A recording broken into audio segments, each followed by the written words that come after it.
ಶ್ರೀಮದಾನಂದತೀರ್ಥ ಭಗವತ್ಪಾದಾಚಾರ್ಯ ಗುರುಭ್ಯೋ ನಮಃ. ಹರಿ ಓಂ. ನಿಖಿಲ ಗುಣನಿಕಾಯಂ ನಿತ್ಯ ನಿರ್ಧೂತ ಹೇಯಂ ಶುಭತಮಮತಿಮೇಯಂ ಶುದ್ಧ ಸೌಖ್ಯಾಪ್ತ್ಯುಪಾಯಂ ಸಕಲ ನಿಗಮಗೇಯಂ ಸರ್ವಶಬ್ದಾಭಿಧೇಯಂ ನವಜಲಧರಕಾಯಂ ನೌಮಿ ಲಕ್ಷ್ಮೀ ಸಹಾಯಂ ವಿಘ್ನೌಘವಾರಣಂ ಸತ್ಯಾಶೇಷ ವಿಶ್ವಸ್ಯ ಕಾರಣಂ ಕರುಣಾ ಸಿಂಧುಮಾನಂದ ತೀರ್ಥ ಬಂಧುಂ ಹರಿಂ ಭಜೆ. ಅಭ್ರಮಂ ಭಂಗರಹಿತಂ ಅಜಡಂ ವಿಮಲಂ ಸದಾ ಆನಂದ ತೀರ್ಥಮತುಲಂ ಭಜೆ ತಾಪತ್ರಯಾಪಹಂ. ಭವತಿ ಯದನುಭಾವಾದೇಡಮೂಕೋऽಪಿ ವಾಗ್ಮಿ ಜಡಮತಿರಪಿ ಜಂತುರ್ಜಾಯತೆ ಪ್ರಾಜ್ಞಮೌಲಿ. ಸಕಲ ವಚನ ಚೇತೋ ದೇವತಾ ಭಾರತೀ ಸಾ ಮಮ ವಚಸಿ ನಿಧತ್ತಾಂ ಸನ್ನಿಧಿಂ ಮಾನಸೇ ಚ. ಆಪಾದಮೌಳಿ ಪರ್ಯಂತಂ ಗುರುಣಾಮಾಕೃತಿಂ ಸ್ಮರೇತ್ ತೇನ ವಿಘ್ನಾಃ ಪ್ರಣಶ್ಯಂತಿ ಸಿದ್ಧ್ಯಂತಿ ಚ ಮನೋರಥಾಃ. ಹರಿ ಓಂ. ಜನ್ಮಾದ್ಯಸ್ಯ ಯತೋನ್ಮಯಾದಿತರತಶ್ಚಾರ್ಥೇಷ್ವವಿಘ್ನಸ್ವರಾಟ್ ತೇನೇ ಬ್ರಹ್ಮ ಹೃದಯಾದಿ ಕವಯೇ ಮುಹ್ಯಂತೆ ಯಂ ಸೂರಯಃ. ತೇಜೋ ವಾರಿ ಮೃದಾಂ ಯಥಾ ವಿನಿಮಯೋ ಯತ್ರ ತ್ರಿಸರ್ಗೋ ಮೃಷಾ ಧಾಮ್ನಾ ಸ್ವೇನ ಸದಾ ನಿರಸ್ತಕುಹಕಂ ಸತ್ಯಂ ಪರಂ ಧೀಮಹಿ. ನಾರಾಯಣಂ ನಮಸ್ಕೃತ್ಯ ನರಂ ಚೈವ ನರೋತ್ತಮಂ ದೇವೀಂ ಸರಸ್ವತೀಂ ವ್ಯಾಸಂ ತತೋ ಜಯಮುದೀರಯೇ. ಹರಿ ಓಂ. ಸ್ವಸ್ತಿಸ್ತು ಸತಾಂ.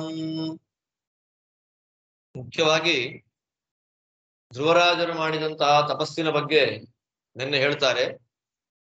ಆ ಮಹಾನುಭಾವನಾದ ಧ್ರುವ 6 ತಿಂಗಳುಗಳ ಕಾಲ ದೇವರನ್ನ ಕುರಿತಾಗಿ ಅತ್ಯಂತ ಶ್ರೇಷ್ಠವಾದಂತಹ ತಪಸ್ಸನ್ನ ಮಾಡ್ತಾನೆ. ಇಲ್ಲಿ ಎಲ್ಲ ಜ್ಞಾನಿಗಳು ಪ್ರಶ್ನೆ ಮಾಡ್ತಾರೆ, ಕೋಟ್ಯಾಂತರ ವರ್ಷ ತಪಸ್ಸು, ಉಪವಾಸ, ವ್ರತ ಏನೇ ಮಾಡಿದ್ರು ಕೂಡ ಕಾಣದೇ ಇರ್ತಕ್ಕಂಥ ದೇವರು ಯಾವುದೋ ಒಂದು 6 ವರ್ಷದ ಹುಡುಗನಿಗೆ ಬರೀ 6 ತಿಂಗಳು ತಪಸ್ಸು ಮಾಡಿದ್ದಕ್ಕೆ ದರ್ಶನ ಕೊಟ್ಬಿಟ್ನಲ್ಲ, ಅದ್ ಹೆಂಗ್ ಸಾಧ್ಯ ಅಂತ ಪ್ರಶ್ನೆ ಮಾಡಿದ್ದಕ್ಕೆ ಉತ್ತರ ಕೊಡ್ತಾರೆ. ಅವನು ಪೂರ್ವ ಜನ್ಮದಲ್ಲಿ ಒಳ್ಳೆ ಸಾಧಕನಾದ ಒಬ್ಬ ವ್ಯಕ್ತಿ. ದೇವರ ದರ್ಶನ ಮಾಡ್ಲಿಕ್ಕೆ ಅವನಿಗೆ ಬರೀ 6 ತಿಂಗಳು ಮಾತ್ರ ಸಾಧನೆ ಬಾಕಿ ಇತ್ತು. ಒಬ್ಬ ರಾಜ ವೈಭವದಿಂದ ರಥದ ಮೇಲೆ ಕೂತು ಮೆರೆದು ಬರೋದನ್ನ ನೋಡಿ, ಅಯ್ಯೋ ನಾನು ಉಪವಾಸದಿಂದ ಇದ್ದೇನಲ್ಲ, ಬರೀ ವ್ರತ ಅನುಷ್ಠಾನ ಅಂತ ಮಾಡ್ಕೊಂಡು ವೇದಾಧ್ಯಯನ ಅಂತ ಮಾಡ್ಕೊಂಡಿದ್ದೀನಿ, ನನಗೆ ಯಾವಾಗ ಯೋಗ ಬರುತ್ತೆ ಅಂತ ಅನ್ಕೊಂಡ್ಬಿಟ್ಟ ಮನಸ್ಸಿನಲ್ಲಿ ಅಷ್ಟೇ. ಜ್ಞಾನಿಗಳು ನಾವೆಲ್ಲ ಬೇಡ್ಕೊಂಡ್ರು ಕೊಡಲ್ಲ ದೇವರು, ಯಾಕೆ ಅಂದ್ರೆ ನಮ್ಮ ಪ್ರಾರ್ಥನೆಯಲ್ಲಿ ಅಷ್ಟು ಫೋರ್ಸಿರಲ್ಲ. ಆದ್ರೆ ಜ್ಞಾನಿಗಳ ಪ್ರಾರ್ಥನೆ ಅವ್ರು ಕೇಳಲ್ಲ, ಕೇಳಿದ್ದನ್ನ ದೇವ್ರು ಇಲ್ಲ ಅಂತ ಹೇಳಲ್ಲ. ಆದ್ದರಿಂದ ಬರೀ ನಾನು ಯಾಕೆ ರಾಜ ಆಗಬಾರದು ಅಂತ ಅಂದ್ಕೊಂಡಿದ್ದಕ್ಕೆ ಒಳ್ಳೆ ಚಕ್ರವರ್ತಿಯಾದ 6 ತಿಂಗಳಲ್ಲಿ ಆಗಬೇಕಾದ ಸಾಧನೆ 36 ವರ್ಷಕ್ಕೆ ಮುಂದೆ ಹೋಯ್ತು. ಇದರಿಂದ ಅವನೇನಾದ, ಆ 6 ತಿಂಗಳಲ್ಲಿ ದೇವರನ್ನು ನೋಡಬೇಕಾದಂತಹ ವ್ಯಕ್ತಿ ಸ್ವಯಂಭುವ ಮನು ಮಹಾರಾಜನ ಮೊಮ್ಮಗನಾಗಿ ಹುಟ್ಟಿ ಅಲ್ಲಿ 6 ತಿಂಗಳಲ್ಲಿ ದೇವರ ದರ್ಶನವನ್ನು ಮಾಡ್ತಾನೆ. ದೇವರು ಏನ್ ಮಾಡಿದ್ರು, ವಾಸುದೇವ ರೂಪದಿಂದ ಗರುಡನ ಮೇಲೆ ಕೂತ್ಕೊಂಡು ಬಂದ್ರಂತವನು ಮುಂದೆ ಬಂದಾಗ ವಾಸನಾಮಯವಾದ ರೂಪ ಅದೃಶ್ಯ ಆಯಿತು ಮನಸ್ಸಿನಲ್ಲಿ. ಕಣ್ಬಿಟ್ಟು ನೋಡಿದ್ರೆ ಸಾಕ್ಷಾತ್ ಭಗವಂತ ನಿಂತಿದ್ದಾನೆ. ಏನು ಸ್ತೋತ್ರ ಮಾಡಬೇಕು ಅಂತ ಗೊತ್ತಾಗದೆ ಇದ್ದಾಗ ದೇವರೇ ಅವನಿಗೆ ಶಂಖವನ್ನ ಸ್ಪರ್ಶ ಮಾಡ್ತಾರೆ. ಶಂಖ ಸ್ಪರ್ಶ ಮಾಡ್ತಾ ಇದ್ದ ಹಾಗೆ ವಿದಿತ ಪರಾತ್ಮ ನಿರ್ಣಯ ಅನ್ನುವಂತಹ ಒಂದು ಶಬ್ದವನ್ನ ಇಲ್ಲಿ ಪ್ರಯೋಗ ಮಾಡ್ತಾರೆ. ಧ್ರುವ ಏನಾದ ಅಂತಂದ್ರೆ ಪರಾತ್ಮ ನಿರ್ಣಯವನ್ನ ಮಾಡಿಕೊಂಡ, ದೇವರನ್ನ ಹೇಗೆ ಸ್ತೋತ್ರ ಮಾಡಬೇಕು ಅನ್ನೋದು ಗೊತ್ತಾಯ್ತು. ಅಂದ್ರೆ ಇಲ್ಲಿ ಮುಖ್ಯ ಕಥೆಯನ್ನ, ಭಾಗವತವನ್ನ ಕೇವಲ ಪುರಾಣ ಶ್ರವಣ ಅಂತ ಕೇಳೋದಕ್ಕೂ ವಿಶೇಷವಾದ ಜ್ಞಾನಕ್ಕಾಗಿ ಕೇಳೋದಕ್ಕೂ ವ್ಯತ್ಯಾಸ ಇಲ್ಲೇ. ಧ್ರುವ ನಮಸ್ಕಾರ ಮಾಡ್ದ, ಅವನ್ ಕೆನ್ನೆಗೆ ಶಂಖ ಇಟ್ಟ, ಸ್ತೋತ್ರ ಮಾಡ್ದ ಅಂತ ಹೇಳೋದು ಸುಲಭ. ಸ್ತೋತ್ರ ಮಾಡ್ದ ಅನ್ನುವಾಗ ಧ್ರುವನಿಗೆ ಏನ್ ನಿರ್ಣಯ ಆಯ್ತು ಅಂತ ಇಲ್ಲಿ ಹೇಳ್ತಾರೆ. ಅದೇ ಪ್ರಹ್ಲಾದನ ಬಗ್ಗೆ ಮಾತಾಡ್ಬೇಕಾದ್ರೆ ಧ್ರುವನಿಗೆ ದೇವ್ರು ಏನ್ ಮಾಡ್ದ, ಡೈರೆಕ್ಟ್ ಆಗಿ ಅವನು ಕಾಂಟ್ಯಾಕ್ಟ್ ಮಾಡದೆ ಶಂಖವನ್ನ ಕೆನ್ನೆ ಇಟ್ಟ. ಕೃತಾಂಜಲಿಂ ಬ್ರಹ್ಮಮಯೇನ ಕಂಬುನಾ ಅಂತ ಕೆನ್ನೆಗೆ ಶಂಖ ಇಟ್ಟ. ಅದೇ ಪ್ರಹ್ಲಾದ ನಮಸ್ಕಾರ ಮಾಡಿದ್ದಕ್ಕೆ ಅವನ್ ಕೈಯಿಂದ ತಲೆ ಮೇಲೆ ಇಟ್ಟ. ಸೂಕ್ಷ್ಮವಾದ ವ್ಯತ್ಯಾಸ. ಶಂಖಕ್ಕೂ ಕೈಗೆ ಏನು ವ್ಯತ್ಯಾಸ ಅಂತ ಅನ್ಕೋಬಹುದು, ಇಲ್ಲೇ ವ್ಯತ್ಯಾಸ ಆಗೋದು. ಶಂಖದಿಂದ ಇಟ್ಟಿದ್ರಿಂದ ಅವನಿಗೇನಾಯ್ತು? ಪರಾತ್ಮ ನಿರ್ಣಯವಾಯ್ತು. ಪರಾತ್ಮ ನಿರ್ಣಯ ಅಂದ್ರೆ ಏನು? ಅಪರೋಕ್ಷ ಜ್ಞಾನ ಆಯ್ತು, ಇಲ್ಲ ಅಂತಿಲ್ಲ. ಭಗವಂತನ ದರ್ಶನ ಆಯ್ತು. ಹೇಗೆ ಸ್ತೋತ್ರ ಮಾಡಬೇಕು ಅನ್ನುವುದರ ನಿರ್ಣಯ ಕನ್ಕ್ಲೂಷನ್ಗೆ ಬಂದ. ಅದೇ ಪ್ರಹ್ಲಾದನಿಗೆ ಡೌಟ್ಸೂ ಇಲ್ಲ, ಏನೂ ಇಲ್ಲ. ದೇವರೇನ್ ಮಾಡ್ದ? ತಲೆಯ ಮೇಲೆ ಕೈ ಇಡ್ತಾ ಇದ್ದ ಹಾಗೆ ಹೊರಗೆ ನೋಡ್ತಾ ಇದ್ದಂತ ನರಸಿಂಹನನ್ನ ಒಳಗೆ ನೋಡ್ಲಿಕ್ಕೆ ಶುರು ಮಾಡ್ಬಿಟ್ಟ.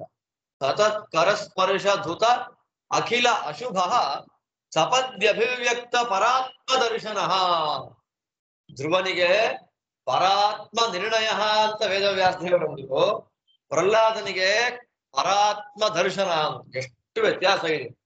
ಭಾಗವತವನ್ನು ಅಧ್ಯಯನ ಮಾಡುವಂತಹ ವ್ಯಕ್ತಿಗಳಿಗೆ ಇದೆಲ್ಲ ಕುಣಿಯುವಂತಹ ವಿಷಯಗಳು. ಶಾಸ್ತ್ರದಲ್ಲಿ ಆಸಕ್ತಿ ಇದ್ದವರಿಗೆ ಈ ನಿರ್ಣಯ ದರ್ಶನ ಅನ್ನುವ ಶಬ್ದಗಳನ್ನ ಇಟ್ಟುಕೊಂಡು ದಿನಗಟ್ಲೆ ಹೋಗ್ತಾ ಇರುತ್ತೆ. ಪರಾತ್ಮ ನಿರ್ಣಯ ಸೇಮ್ ಶಬ್ದ. ಪರಾತ್ಮ, ಅಲ್ಲಿ ಪರಾತ್ಮ. ಆತ್ಮ ಅಂದ್ರೆ ಒಳಗೆ ಇದ್ದಾರೆ ದೇವರು ಅಂತ.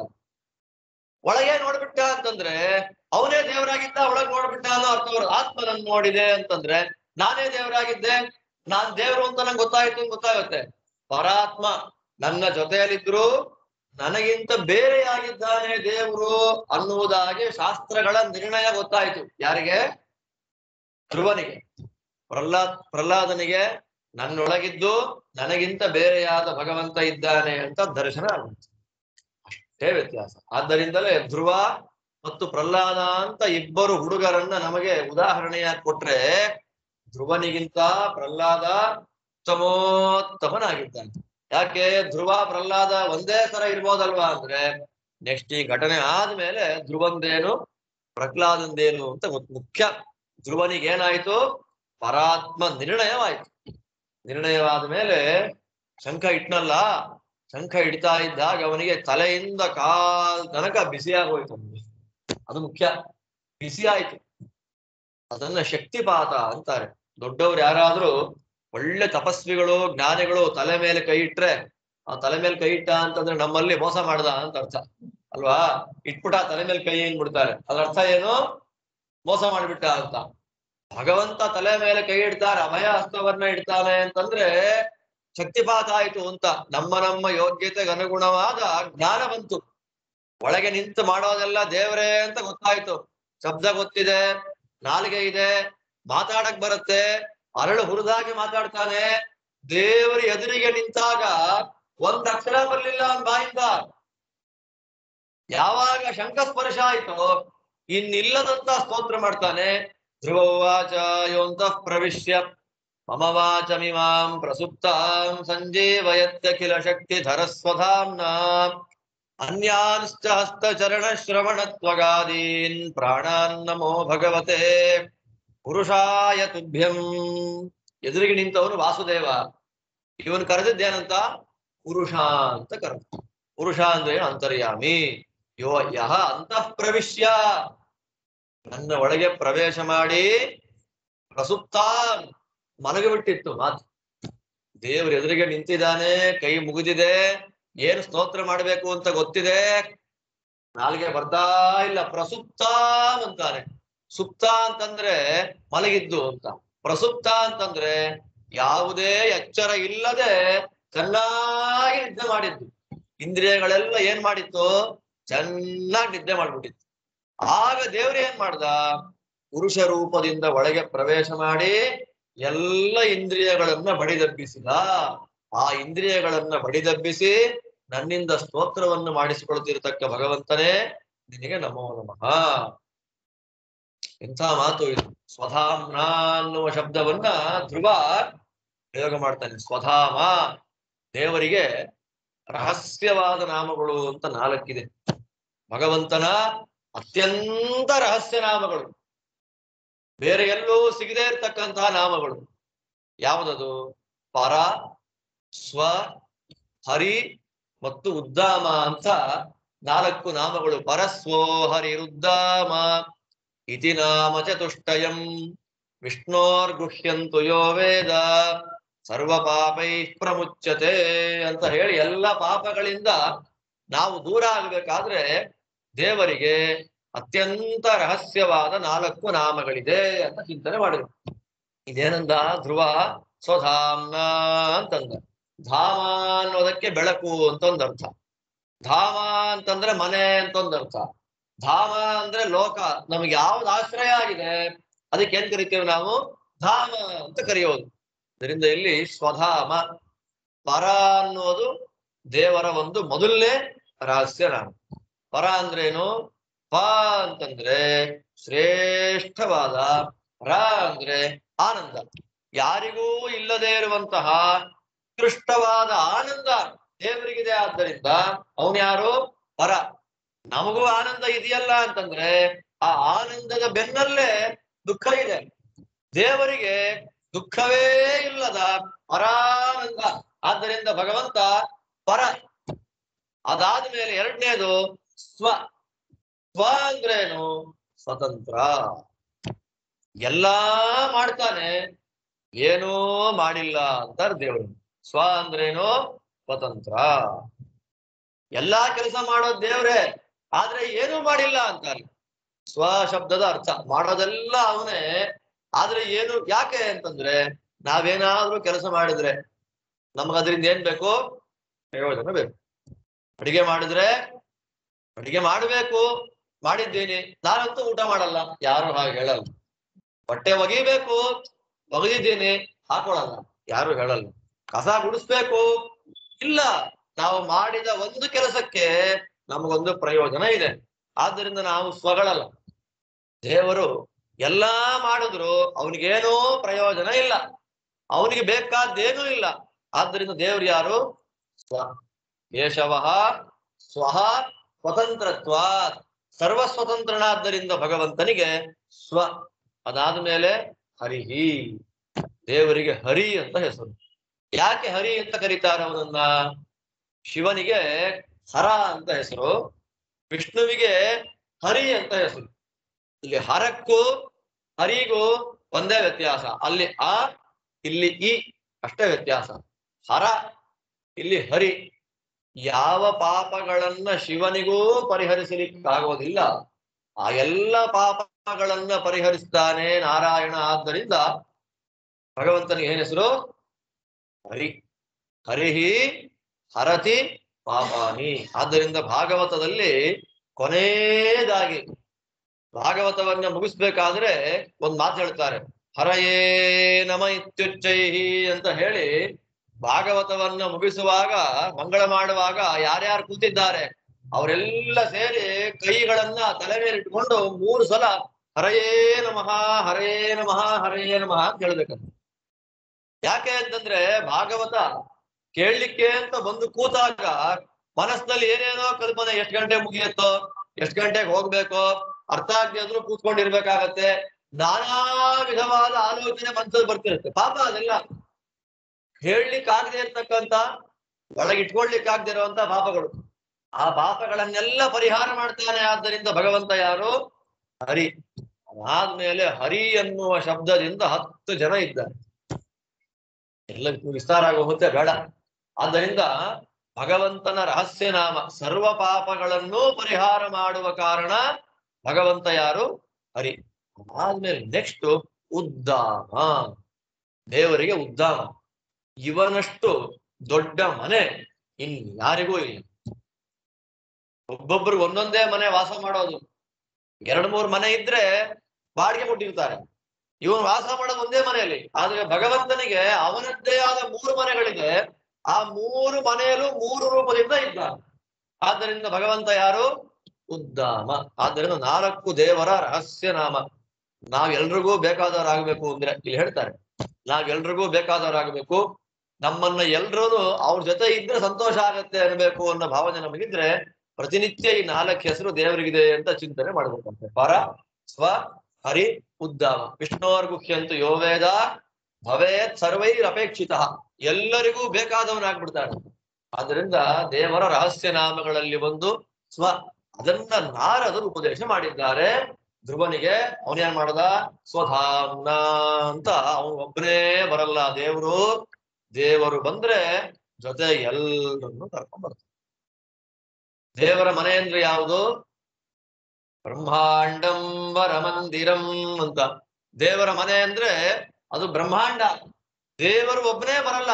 ಆದ್ರಿಂದ ಒಬ್ಬ ಯತಿ, ಒಬ್ಬ ಸನ್ಯಾಸಿ ಒಂದು ಮನೆಯಲ್ಲಿ ಊಟ ಮಾಡಿದ್ರು, ಭಿಕ್ಷೆ ಸ್ವೀಕಾರ ಮಾಡ್ಕೊಂಡ್ರು ಅಂತಂದ್ರೆ ಇಡೀ ಬ್ರಹ್ಮಾಂಡಕ್ಕೆ ಊಟ ಹಾಕಿದ ಪುಣ್ಯ. ಯತಿರ್ಯಸ್ಯ ಗೃಹೇ ಭುಂಕ್ತೆ ತತ್ರ ಭುಂಕ್ತೆ ಹರಿಸ್ವಯಂ, ಹರಿರ್ಯಸ್ಯ ಗೃಹೇ ಭುಂಕ್ತೆ ತತ್ರ ಭುಂಕ್ತೆ ಜಗತ್ರಯಂ. 3 ಲೋಕಗಳಿಗೂ ಊಟ ಹಾಕಿದ ಭಾಗ್ಯ ನಮಗೆ ಬರಬೇಕು ಅಂದ್ರೆ ಒಬ್ಬ ಯತಿಗೆ ಒಂದು ತುತ್ತು ಭಿಕ್ಷೆ ಹಾಕ್ಬಿಟ್ರೆ ಬಂದ್ಬಿಡುತ್ತೆ. ಅದರಿಂದ ಸ್ವಧಾಮ್ನ ಅಂದ್ರೆ ತನ್ನ ಎಲ್ಲ ಪರಿವಾರದವರನ್ನೂ ಕರ್ಕೊಂಡು ನಾರಾಯಣ ಏನ್ ಮಾಡ್ತಾನೆ, ಇಲ್ಲಿ ಬಂದಿದ್ಯಪ್ಪ. ಇನ್ನೊಂದು ಅರ್ಥ ಸ್ವಧಾಮ ಅಂತಂದ್ರೆ ಧ್ರುವರಾಜರ ಎಲ್ಲ ಇಂದ್ರಿಯಗಳು ಮಲ್ಕೊಂಡಿತ್ತಲ್ಲ, ಇಂದ್ರಿಯಗಳನ್ನ ಡೈರೆಕ್ಟ್ ಆಗಿ ದೇವರು ಕಂಟ್ರೋಲ್ ಮಾಡಲ್ಲ. ಡೈರೆಕ್ಟ್ ಕಂಟ್ರೋಲ್ ಇಲ್ಲ ದೇವರು. ಯಾರ ಮುಖಾಂತರ ಮಾಡಿಸ್ತಾನೆ? ವಾಯುದೇವರು. ವಾಯುದೇವರಾದ್ಮೇಲೆ ಆಯಾ ಇಂದ್ರಿಯ ದೇವತೆಗಳು. ಆದ್ದರಿಂದಲೇ ಡೈರೆಕ್ಟ್ ಕಂಟ್ರೋಲ್ ದೇವರು ಮಾಡಲ್ಲ ಅಂತಲೇ ಇಂದ್ರಿಯಗಳೆಲ್ಲ ಕೆಲವು ಅದರದ್ರ ಕೆಲಸ ಆಗ್ತಾ ಇದ್ದಾಗೆ ಮಲ್ಕೊಳ್ಳಿಕ್ಕೆ ಶುರು ಮಾಡ್ಬಿಡುತ್ತೆ. ಕಣ್ಣಿಗೆ ತಾನೇ ತಾನಾಗಿ ಮಲಗ್ಬಿಡುತ್ತೆ, ಕಿವಿ ತಾನೇ ತಾನಾಗಿ ಮಲಗುತ್ತೆ, ಕೈಗಳು ಕಾಲು ಎಲ್ಲಕ್ಕೂ ರೆಸ್ಟ್ ಬೇಕು. ರೆಸ್ಟ್ ಇಲ್ಲದೆ 24 ಗಂಟೆ ಕೆಲಸ ಮಾಡ್ತಿರ್ತಕ್ಕಂತ ಇಂದ್ರಿಯ ಯಾವುದು? ವಾಯುದೇವರು ಒಬ್ಬರೇ.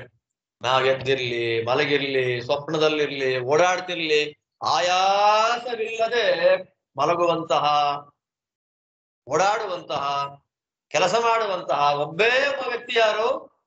ಆದ್ದರಿಂದ ಅವ್ರು ಹೇಳ್ತಾರೆ, ನೀನ್ ಎಲ್ಲ ಬಂದ್ರು ವಾಯುದೇವ್ರ ಜೊತೆಗೆ ಬರ್ತೀಯಾ, ಸ್ವಧಾಮ. ಮುಖ್ಯ ಪ್ರಾಣದೇವರಿಗೆ ಭಗವಂತನ ಮನೆ ಅಂತ ಹೆಸರು. ಸಹ ದೇವರೇ ಹಿಂಗ್ ನಮಸ್ಕಾರ ಅಂತ ತುಂಬಾ ಚೆನ್ನಾಗಿ ಧ್ರುವ ಸ್ತೋತ್ರ ಮಾಡದ. ಈ ತರ ಸ್ವಧಾಮ ಅಂತ ದೇವರನ್ನ ಪೂಜೆ ಮಾಡಿದ್ದಕ್ಕೆ, ಸ್ತೋತ್ರ ಮಾಡಿದ್ದಕ್ಕೆ ಧ್ರುವನಿಗೆ ಏನ್ ಫಲ ಬಂತು ಅಂತ ನೆಕ್ಸ್ಟ್ ಹೇಳ್ತಾರೆ. ಆ ಧ್ರುವ ದೇವರ ಸ್ತೋತ್ರ ಮಾಡದ. ಸ್ತೋತ್ರವನ್ನ ಕೇಳಿದ ಮೇಲೆ ದೇವ್ರು ನಿನಗೆ ಏನ್ ಬೇಕಪ್ಪ ಅಂತ ಕೇಳಿದ್ರು. ಸ್ವಾಮಿ, ನಿನ್ ದರ್ಶನವೇ ದೊಡ್ಡ ಫಲ. ಆದ್ರೆ ನನ್ನ ಮನಸ್ಸಿನಲ್ಲಿ ಏನ್ ಸಂಕಲ್ಪ ಇದೆ ಅಂತ ನಿನಗ್ ಗೊತ್ತು. ನನ್ನ ಬಾಯಲ್ಲಿ ಹೇಳಿಸ್ಬೇಡ, ಅದನ್ನ ನಿನ್ನ ಮುಂದೆ ಹೇಳಿಸ್ಬೇಡ.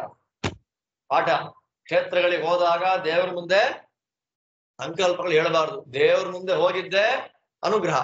ಹಾಗಿರ್ಬೇಕಾದ್ರೆ ಅದು ಕೊಡು ಅಂತ ಕೇಳಿದ್ರೆ ನಮ್ಮ ಯೋಗ್ಯತೆಗೆ 100 ಬರೋದಿರುತ್ತೆ. ಕೊಡು ಅಂತ ಕೇಳ್ಬಿಟ್ರೆ ಇವತ್ತೇ ಕೊಟ್ರೆ ದೇವರ ಮೇಲೆ ಈಗ ನನ್ನ ಯೋಗ್ಯತೆ ಎಷ್ಟು ಕೊಡಬೇಕು ನೀ ಅನ್ಕೊಂಡಿದ್ಯಾ? ಕೊಡು ಅಂತಂದ್ರೆ ತುಂಬಾ ಕೊಡ್ತಾನೆ, ನಮಗ್ ತಗೊಳಕ್ಕೆ ಆಗಲ್ಲ. ಆ ದೃಷ್ಟಿಯಲ್ಲಿ ಸ್ತೋತ್ರ ಮಾಡಿದ ಮೇಲೆ ಮಹಾನುಭಾವ ನಿನಗೆ ಕೊಡ್ತೀನಿ, ಯಾರಿಗೂ ಹೋಗಲಿಕ್ಕೆ ಸಾಧ್ಯವೇ ಇಲ್ಲ ಅಂತಹ ಲೋಕ ನಿನಗೆ ಕೊಡ್ತೀನಿ. ಶಿಂಶುಮಾರ ಮಂಡಲ, ಶಿಂಶುಮಾರ ಲೋಕ. ಆ ಶಿಂಶುಮಾರ ರೂಪ ಹೇಗಿದೆ ಭಗವಂತನದ್ದು ಅಂದ್ರೆ ಚೇಳಿನ ರೂಪ. ಅದರ ಬಾಲದಲ್ಲಿ ಇಡೀ ಸೋಲಾರ್ ಸಿಸ್ಟಮ್, ಸೌರಮಂಡಲ ಎಲ್ಲ ಅದರ ಬಾಲದಲ್ಲಿದೆ. ಅದರ ಮಧ್ಯದ ಕೇಂದ್ರ ಶಿಂಶುಮಾರ ಲೋಕ, ಅದು ಧ್ರುವ ಲೋಕ. ಎಂತಹ ಲೋಕ ಅದು ಅಂದ್ರೆ ದೊಡ್ಡ ದೊಡ್ಡ ಮುನಿಗಳು ದೂರದಿಂದ ನೋಡ್ಬೇಕು ಅದನ್ನ. ಧ್ರುವ ಅಲ್ಲಿದ್ದಾನೆ ಅಂತ ಒಳಗೆ ಹೋಗಿ ಧ್ರುವನ್ನ ಮಾತಾಡಿಸ್ಕೊಂಡ್ ಬರ್ತೀವಿ ಅಂದ್ರೆ ಪ್ರವೇಶ ಇಲ್ಲ. ಯಾರಿಗೆ? ದೊಡ್ಡ ದೊಡ್ಡ ಮುನಿಗಳಿಗೆ ಪ್ರವೇಶ ಇಲ್ಲ. ದೇವಾದಿ ದೇವತೆಗಳು ಮಾತ್ರ ಆ ಮನೆ ಒಳಗೆ ಹೋಗಿ ಧ್ರುವರಾಜನನ್ನ ಮಾತಾಡಿಸ್ಕೊಂಡ್ ಬರ್ಬೋದು. ಅಂತಹ ಸ್ಥಾನ ಭಗವಂತ ಕೊಟ್ಟಿದ್ದು. ಅದು ಕೊಡೋ ಮೊದಲು ನೀನು ಹೋದ ಜನ್ಮದಲ್ಲಿ ಪ್ರಾರ್ಥನೆ ಮಾಡಿದ್ದೆ, ನಾನು ರಾಜ ಆಗಬೇಕು ಅಂತ. 36,000 ವರ್ಷ ರಾಜ ಆಗಿರುವಂತ ದೇವರು. ಒಂದು ಆಸೆ ಪಟ್ರೆ ಏನೆಲ್ಲ ಕಳ್ಕೋಬೇಕಾಗತ್ತೆ ಅಂತ.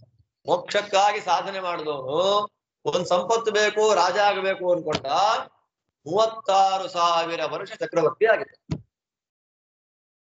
ಇಲ್ಲ ಆಯ್ತು, ದೇವರು ಅನುಗ್ರಹ ಮಾಡಿದ್ದೇನೆ, ಇನ್ ಮನೆಗೆ ಹೋಗು ನೀನು ಅಂತ ಕಳಿಸ್ದ.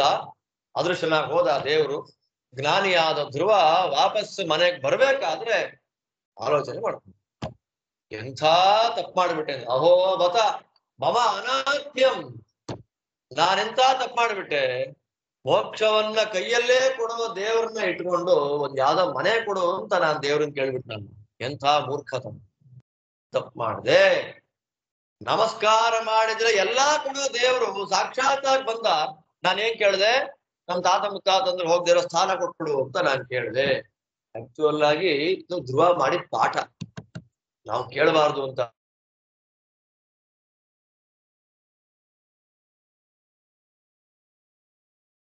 ಕೇಳಲೇಬೇಕು. ಬ್ರಹ್ಮ ಪದವಿಗೆ ಯೋಗ್ಯನಾದ ಜೀವ ನನಗೆ ಬ್ರಹ್ಮ ಭಟ್ಟ ಬೇಡ ಅಂತಂದ್ರೆ ತಪ್ಪು. ಧ್ರುವ ಶಿಂಶುಮಾರ ಲೋಕವನ್ನ ಕೇಳಬೇಕು. ಶಿಂಶುಮಾರ ಲೋಕಕ್ಕೆ ಹೋಗುವ ಯೋಗ್ಯತೆ ಧ್ರುವನಿಗಿದೆ, ಹೇಳಿದ್ ತಪ್ಪಿಲ್ಲ, ನಾವು ಕೇಳಬಾರದು ಅಂತ ಪಾಠ ಮಾಡಿದ್ವಿ. ಅಷ್ಟ್ರಲ್ಲಿ ನಾರದರಾಗಲೇ ನಿಮ್ ಹುಡುಗ ತಪಸ್ಸು ಮಾಡಿ ದೊಡ್ಡ ಸ್ಥಾನ ಪಡೆದು ವಾಪಸ್ ಮನೆಗೆ ಬರ್ತಾ ಇದ್ದಾನೆ, ಅವನು ಸ್ವಾಗತ ಮಾಡ್ಲಿಕ್ಕೆ ರೆಡಿ ಮಾಡ್ಕೊಳ್ಳಿ ಅಂತ ಹೇಳ್ತಾ ಇದ್ದ. ಉತ್ಥಾನಪಾದನಿಗೆ ಎಷ್ಟು ಸಂತೋಷ ಆಯ್ತು. ಹೆಣ್ಣಾನೆಯನ್ನ ಒಳ್ಳೆ ಅಲಂಕಾರ ಮಾಡಿ ತಗೊಂಡು ಬಂದ್ಬಿಟ್ಟ. ಊರಿನ ಬಾಗಿಲಿಗೆ ನಿರ್ಣಯ ಕೊಡ್ತಾರೆ ಆಚಾರ್ಯಲ್ಲಿ.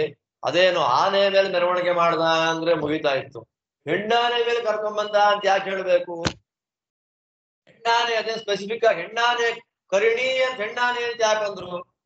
ರಾಜರಲ್ಲಿ ಒಂದು ಕ್ರಮ, ಗಂಡು ಮಕ್ಕಳನ್ನ ಕರ್ಕೊಂಡ್ ಬರ್ಬೇಕಾದ್ರೆ ಹೆಣ್ಣಾನೆ, ಹೆಣ್ಣು ಮಕ್ಕಳಿಗೆ ಮೆರವಣಿಗೆ ಮಾಡ್ಬೇಕಾದ್ರೆ ಗಂಡಾನೆ. ಶ್ರೀನಿವಾಸ ಕಲ್ಯಾಣ ಕಥೆ ಕೇಳಿರ್ತೀರ ನೀವೆಲ್ಲ, ಭವಿಷ್ಯೋತ್ತರ ಪುರಾಣದಲ್ಲಿ.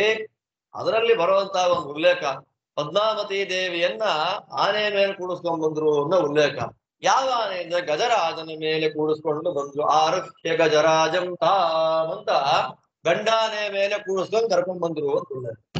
ಪ್ರಮಾಣ ಏನ್ ಹೇಳುತ್ತೆ? ರಾಜರ ಸಂಪ್ರದಾಯ, ರಾಜಕುಮಾರರಿಗೆ ಮೆರವಣಿಗೆ ಆಗ್ಬೇಕಾದ್ರೆ ಹೆಣ್ಣಾನೆ, ರಾಜಕುಮಾರಿಯರಿಗೆ ಮೆರವಣಿಗೆ ಆಗ್ಬೇಕಾದ್ರೆ ಗಂಡಾನೆ. ಸೂಕ್ಷ್ಮ ಇದು. ಆ ಸೂಕ್ಷ್ಮವನ್ನು ಬಿಡದೆ ಆಚಾರ ಹೇಳ್ತಾ, ಇದು ಮೋಕ್ಷೋದ್ಯವಾದ ಜ್ಞಾನ ಏನಲ್ಲ. ಹೇಳ್ತಾರೆ ಅಂತಂದ್ರೆ ಅವರ ಸರ್ವಜ್ಞತೆ ಗೊತ್ತಾಗುತ್ತೆ. ಅದ್ರ ಮೇಲೆ ಕೂಡಿಸಿ ಲಾಜ, ಅಕ್ಷತೆ, ಪನ್ನೀರು ಅದೆಲ್ಲ ಹಾಕಿ ಕರ್ಕೊಂಡು ಹೋದ್ರು. ಉತ್ಥಾನಪಾದನಿಗೆ ಅವನ್ ಮಗನ ಮುಖ ನೋಡ್ಲಿಕ್ಕೆ ಆಗ್ತಾ ಇಲ್ಲ. ತೊಡೆ ನೋಡು ಒಂಥರ ಒಳ್ಳೇದೆ. ಏನಾದ್ರೂ ಧ್ರುವನನ್ನ ತೊಡೆ ಮೇಲೆ ಕೂಡಿಸ್ಕೊಂಡ್ಬಿಟ್ಟಿದ್ರೆ ಇವತ್ತು ಧ್ರುವ ಅನ್ನೋ ಕ್ಯಾರೆಕ್ಟರ್ ನಮ್ಗೆ ಸಿಗ್ತಾ ಇರ್ಲಿಲ್ಲ. ಒಂಥರ ಒಳ್ಳೇದೇ ಮಾಡಿದ್ದು. ಆದ್ರೆ ಅಯ್ಯೋ ಏನೇ ಆಗ್ಲಿ ತೊಡೆ ಮೇಲೆ ಕೂತ್ಕೊಂತೀನಿ ಅಂತ ಬಂದು ಮಗುವನ್ನ ತಳ್ಳಿಬಿಟ್ನಲ್ಲ, ಆದ್ರೂ ದೇವ್ರು ನೋಡ್ಕೊಂಡು ಬಂದಲ್ಲ ನಮ್ಮ ಮನೆಯಲ್ಲಿ ಅಂತ ಸಂತೋಷ ಆಯ್ತು ಅಂತ ಮರ್ಯಾದೆ ಮಾಡಿ, ಇನ್ನ ನಾನಿರಬಾರದು ರಾಜ್ಯದಲ್ಲಿ ಅಂತ ಹೆಂಡತಿಯರನ್ನ ಕರ್ಕೊಂಡು ಸಾಧನೆ ಹೊರಟೆ ಹೋಗು. ಧ್ರುವ ಅಂತಾನೆ, ನೀನ್ ಹೋಗು, ಅಮ್ಮಂದ್ರಿಬ್ರು ಇಲ್ಲೇ ಹೋಗಿ. ಯಾಕೆ? ಅವರ ಕರ್ಮ ಇನ್ನು ಮುಗಿದಿಲ್ಲ. ಅವರು ತಪ್ಪು ಮಾಡಿದಾಳೆ. ಯಾರು? ರುಚಿ. ಆ ತಪ್ಪಿಗೆ ಪ್ರಾಯಶ್ಚಿತ್ತ ಆಗಬೇಕು ಅವಳಿಗೆ. ಇಲ್ಲಿ ಏನ್ ತಪ್ಪು ಮಾಡಿದಾಳೆ? ಪುರಾಣಗಳಲ್ಲಿ ಬರುತ್ತೆ, ಭಾಗವತ ಹೇಳಲ್ಲ. ಧ್ರುವನ ಮೇಲೆ ಎಷ್ಟು ಹೊಟ್ಟೆ ಉರಿ ಅಂತಂದ್ರೆ ಅವನ ಗುಣಗಳಿಂದ ಅವಳಿಗೆ ಎಷ್ಟು ಮಾತ್ಸರ್ಯ ಅಂದ್ರೆ ಅವನನ್ನ ಕೊಂದಾಕುವಷ್ಟು ಮಾತ್ಸರ್ಯ ಇತ್ತು. ರಾಜರುಗಳು ಮಾಂಸ ತಿನ್ನೋರು ನಮ್ಗೆಲ್ಲ ಗೊತ್ತೇ ಇಲ್ಲ. ಒಂದು ದಿವಸ ಲಿಂಗ ಪುರಾಣದಲ್ಲಿ ಬರೋ ಕಥೆ, ಒಂದಿನ ಬೆಳಗಿನ ಉಪಹಾರಕ್ಕೆ ಐಟಮ್ ಯಾರು ಅಂದ್ರೆ ಧ್ರುವ. ಧ್ರುವನನ್ನೇ ಕಡಿದು ಅವನ ಮಾಂಸವನ್ನೇ ಉಪಹಾರ ಅಂತ ಬಡಿಸ್ಬಿಟ್ಟಿದ್ದಾಳೆ. ಯಾರಿಗೆ? ಉತ್ಥಾನಪಾದ ರಾಜನಿಗೆ. ಅವನು ಧ್ರುವನನ್ನ ಬಿಟ್ಟು ಊಟ ಮಾಡೋದಿಲ್ಲ, ಫಲಾಹಾರ ಮಾಡಲ್ಲ. ಒಂದ್ ತುತ್ತು ಧ್ರುವನ ಮಾಂಸವನ್ನೇ ಬಾಯಲ್ಲಿ ಹಾಕೊಂಡಿದ್ದಾನೆ. ಮಗು ಉತ್ತಮ ಬಂದಿದ್ದಾನೆ, ಧ್ರುವ ಎಲ್ಲಿ? ಧ್ರುವ ಬಾಲ ಅಂತ ಕರೆದಿದ್ದಕ್ಕೆ ಅಪ್ಪ ಫಲಾಹಾರಕ್ಕೆ ಬಂದೆ ಅಂತ ಓಡ್ ಬಂದಂತೆ. ದೇವರು ಮಾಡಿದ ಪರಮಾನುಗ್ರಹ. ಲಿಂಗ ಪುರಾಣದಲ್ಲಿ ಧ್ರುವ ಚರಿತ್ರೆಯಲ್ಲಿ ಕಥೆ ಬರುತ್ತೆ. ಈ ತರ ಮಾಡಿ ಅನ್ಯಾಯ ಮಾಡಿದಳು ಯಾರು? ಸುರುಚಿ. ಇದೆಲ್ಲ ಉತ್ಥಾನಪಾದನಿಗೆ ಗೊತ್ತಿಲ್ಲ, ಶಿಕ್ಷೆ ಅನುಭವಿಸ್ಬೇಕಲ್ವ ಅವಳು. ಅದಕ್ಕಾಗಿ ಉಳಿಸ್ಕೊಂಡ. ರಾಜನಾದ ಮೇಲೆ ಸ್ವಧಾಮ ಅಂತ ದೇವ್ರನ್ನ ಚಿಂತನೆ ಮಾಡಿದ್ದಕ್ಕೆ ದೇವ್ರ ಏನ್ ಮಾಡ್ದ? ಶಿಂಶುಮಾರನ ಮಗಳು ಭೃಮಿ, ಅವಳು ಕೊಟ್ಟು ಮದುವೆ ಮಾಡಿದ. ಕೊನೆಗೆ ವಾಯುದೇವರ ಮಗಳು ಜ್ಯೇಷ್ಠ, ಅವಳು ಕೊಟ್ಟು ಮದುವೆ ಮಾಡಿದ. ಅಂದ್ರೆ ಹರಿವಾಯುಗಳಿಬ್ಬರಿಗೂ ಅಳಿಯ ಆಗ್ಬಿಟ್ಟ. ಆದ್ರಿಂದ ನಾವು ನಮಗೆ ಯೋಗ್ಯರಾಗಿರ್ತಕ್ಕಂತಹ ಜೊತೆ ಬರಬೇಕು ಅಂತಂದ್ರೆ ನಾವು ದೇವರನ್ನ ಸ್ವಧಾಮ ಅಂತ ಉಪಾಸನೆ ಮಾಡ್ಬೇಕು. ದೇವರಿಗೆ ದೀಪ ಹಚ್ಚುವಾಗ ಸ್ವಧಾಮ ಅಂತ ಉಪಾಸನೆ ಮಾಡೋದ್ರಿಂದ ಯಾರಿಗೆ ವಿವಾಹ ಆಗಿಲ್ಲ ಅವರಿಗೆ ಯೋಗ್ಯವಾಗಿರ್ತಕ್ಕಂತಹ ಕನ್ಯೆಯನ್ನ ಅಥವಾ ಒಳ್ಳೆ ಗಂಡನ್ನ ದೇವರು ಕೊಡ್ತಾರೆ. ಮದುವೆ ಆದವರಿಗೆ ಪರಸ್ಪರ ಸೌಹಾರ್ದವನ್ನ ದೇವರು ಉಂಟು ಮಾಡ್ತಾರೆ. ಪ್ರೀತಿ ವಿಶ್ವಾಸ ಇರುತ್ತೆ. ನೋಡಿ, ಒಂದು ಸ್ತೋತ್ರ ಮಾಡಬೇಕಾದ್ರೆ ಹಾಕಿದ ಸ್ವಧಾಮ ಅನ್ನುವ ಶಬ್ದ ಇಬ್ಬರು ಹೆಂಡತಿಯರು, ಸಾಮಾನ್ಯ ಅಲ್ಲ. ದೇವರ ಮಗಳು, ವಾಯುದೇವರ ಮಗಳು, ಇಬ್ಬರಿಗೂ ದೇವರಿಗೂ ಅಳಿಯ, ವಾಯುದೇವರಿಗೂ ಅಳಿಯ. ಎಂಥ ಮಹಾನುಭಾವ ಧ್ರುವರಾಜ! ಅವನ ಬಗ್ಗೆ ನಾವು ಕಲ್ಪನೆ ಮಾಡ್ಕೊಳ್ಲಿಕ್ಕೆ ಆಗೋದಿಲ್ಲ. ಈ ರೀತಿಯಲ್ಲಿ ಅವನಿಗೆ ಆ ವಾಯುದೇವರ ಮಗಳಲ್ಲಿ ಒಬ್ಬ ಮಗ, ಅದಾದ ಮೇಲೆ ಶಿಂಶುಮಾರನ ಮಗಳಲ್ಲಿ ಗಯ ಮತ್ತು ಉತ್ಕಲ ಅಂತ ಇಬ್ಬರು ಮಕ್ಕಳು. ಒಟ್ಟು 3 ಜನ ಮಕ್ಕಳಾಗ್ತಾರ ಅವನಿಗೆ. ಒಂದ್ ದಿವಸ ಉತ್ತಮ ಇದೆಲ್ಲ ನೋಡಿ ನನಗೆ ಮದುವೆನೇ ಬೇಡ ಅಂತ ಕೂತ್ಕೊಂಡ. ಒಂದ್ ದಿವಸ ಪಾಪ ಅವನು ಬೇಟೆ ಆಡೋ ಆಸೆ ಅವನಿಗೆ, ಬೇಟೆ ಆಡ್ಬೇಕು ಅಂತ ಕಾಡಿಗೆ ಹೋಗಿದ್ದಾನೆ. ಕಾಡಿಗೆ ಹೋದ್ರೆ ಅಲ್ಲೇನಾಯ್ತು, ಕುಬೇರನ ಭೃತ್ಯರ ಜೊತೆ ಯುದ್ಧ ಆಯ್ತು, ಯಕ್ಷರು. ಯುದ್ಧ ಆದಾಗ ಉತ್ತಮನಿಗೆ ಯುದ್ಧ ಮಾಡ್ಲಿಕ್ಕೆ ಆಗ್ಲಿಲ್ಲ. ಕುಬೇರನ ಭೃತ್ಯರು ಸೇವಕರು ಸಾಯಿಸ್ಬಿಟ್ರು, ಕೊಂದಾಕ್ಬಿಟ್ರು. ನ್ಯೂಸ್ ಬಂತು ಧ್ರುವನಿಗೆ. ನೇರ ಬಿಲ್ಲು ಬಾಣ ಹಿಡ್ಕೊಂಡು ಕುಬೇರನ ಮನೆಗೆ ಹೋಗಿ ಲಕ್ಷಾಂತರ ಜನ ಯಕ್ಷರನ್ನು ಕೊಂದ್ಬಿಟ್ಟ. ಮಾರಣ ಹೋಮ ಆಗ್ತಾ ಇದೆ. ಅದನ್ನ ನೋಡಿ ಸ್ವಯಂಭವ ಮನು ಬರ್ತಾ, ನೋಡಪ್ಪ ಸುಮ್ಮನೆ ಏನೋ ಗಲಾಟೆ ಮಾಡೋ ತರ ಮಾಡಬೇಡ, ನೀನ್ ದೇವ್ರನ್ನ ನೋಡಿ ಜ್ಞಾನಿ, ನೀನ್ ಈ ತರ ಮಾಡಬಾರ್ದು. ತಿಳ್ಕೊ, ಅವನಿಗೆ ಇದು ಮರಣ ಬರಬೇಕಾಗಿತ್ತು, ಬಂತು. ಅವಳು ನಿನ್ನನ್ನ ಮಾಡಿದ ಅಪಚಾರಕ್ಕೆ ಕಾಡ್ಗಿಚ್ಚಲ್ ಸಾಯ್ಬೇಕಾಗಿತ್ತು, ಅವಳು ಸತ್ಲು. ಯಾರು? ರುಚಿ. ಕಾಡ್ಗಿಚ್ಚಲ್ ದೇಹತ್ಯಾಗ ಆಗಿದ್ದವಳು ಸತ್ಲವಳು. ಟೆನ್ಷನ್ ಮಾಡ್ಕೋಬೇಡ, ದೇವರನ್ನು ನೋಡಿದ ಜ್ಞಾನಿ, ತಲೆ ಕೆಡಿಸ್ಕೋಬೇಡ, ಸಾಧನೆ ಮಾಡು ಅಂತ ಹೇಳಿ ತಾತ ಹೇಳಿದ್ದಕ್ಕೆ ತಾತನ ಮಾತು ಕೇಳಿಸ್ಕೊಂಡು ವಾಪಸ್ ಮನೆಗೆ ಬಂದ. ಈ ರೀತಿ ಧ್ರುವ ಮಹಾರಾಜ ಪರಮ ಸುಂದರವಾಗಿ ರಾಜ್ಯವನ್ನ ಪರಿಪಾಲನೆ ಮಾಡ್ತಾನೆ. ಎಷ್ಟು ವರ್ಷ? 36,000 ವರ್ಷ. ಅದಾದ್ಮೇಲೆ ಅವನ ಮಗನಾದಂತಹ ಗಯಾ ಉತ್ಕಲರಿಗೆ ರಾಜ್ಯವನ್ನ ಕಟ್ಟಿದ. ನೇರವಾಗಿ ಕಲಾಪ ಗ್ರಾಮ ಅಂತ ಒಂದಿದೆ. ಕಲಾಪ, ಅದರ ಹೆಸರೇ ಕಲಾಪ ಅಂತ. ಕಲಾಪ ಅಂದ್ರೆ ಅರ್ಥ ಏನು? ಆಗ್ತಾರಲ್ಲ ಸರ್ಕಾರಿ ಕಾರ್ಯಕಲಾಪಗಳು ಅಂತ. ಕಲಾಪ ಅಂದ್ರೆ ಮಾತುಕತೆ ಆಗೋದು, ಯಜ್ಞಯಾಗಗಳಾಗುವುದು. ಅಲ್ಲಿ ಬೇರೆ ಲೌಕಿಕವಾದ ಮಾತುಕತೆನೇ ಇಲ್ಲ, ಬರೇ ದೇವರಿಗೆ ಸಂಬಂಧಪಟ್ಟಿದ್ದೆ. ಯಜ್ಞಯಾಗ ಮಾಡಿದ್ರು ಅಲ್ಲೇ, ಪಾಠ ಪ್ರವಚನ ಮಾಡಿದ್ರು ಅಲ್ಲ. ಅದಕ್ಕೆ ಅಂತ ಒಂದು ಊರಿದೆ ಬದರಿಯಲ್ಲಿ, ನರನಾರಾಯಣರು ವಾಸ ಮಾಡುವ ಗ್ರಾಮ ಅದು. ಯಾವ ಗ್ರಾಮ? ಕಲಾಪ ಗ್ರಾಮ. ಅಲ್ಲಿ ಬಂದ, ಅಲ್ಲಿ ಬಂದು ಸಾಧನೆ ಮಾಡ್ಲಿಕ್ಕೆ ಶುರು ಮಾಡಿದ. ಶುರು ಮಾಡಿದ್ಮೇಲೆ ವಿಷ್ಣು ದೂತರು ಬಂದ್ರು. ವಿಮಾನ, ನೋಡಪ್ಪ ವಿಮಾನ ಬಂತು, ನಿನ್ನ ಲೋಕಕ್ಕೆ ನಿನಗೆ ಅಂತ ಲೋಕವನ್ನ ಕೊಟ್ಟಿದ್ದಾನೆ ದೇವರು, ಬಂದು ಕೂತ್ಕೋಬಾ ಅಂತ ಹೇಳಿದಕ್ಕೆ ಹತ್ತಲೇ ನೋಡಿ ಅವನು. ಹೌದಾ, ವಿಮಾನ ಬಂತ? ಯಾರಿಗೂ ಹೇಳ್ದೆ ಕೇಳಿ ಹತ್ಬಿಡೋದು ಸೀದಾ. ಮಾಡ್ಲಿಲ್ಲ ಅವನು. ನನಗೆ ಈ ಮಟ್ಟಕ್ಕೆ ನಾನು ತಂದಿದ್ಯಾರು? ನಮ್ಮ ತಾಯಿ. ಅವಳು ಫಸ್ಟ್ ವಿಮಾನ ಹತ್ಲಿ, ಅವಳ ಪಕ್ಕದಲ್ಲಿ ನಾನು ಕೂತ್ಕೊಳ್ತೇನೆ. ಮೊದಲ ಸ್ಥಾನ ಯಾರಿಗೆ ಕೊಡ್ಬೇಕು? ಸುನೀತಿ ಕೊಡ್ಬೇಕು.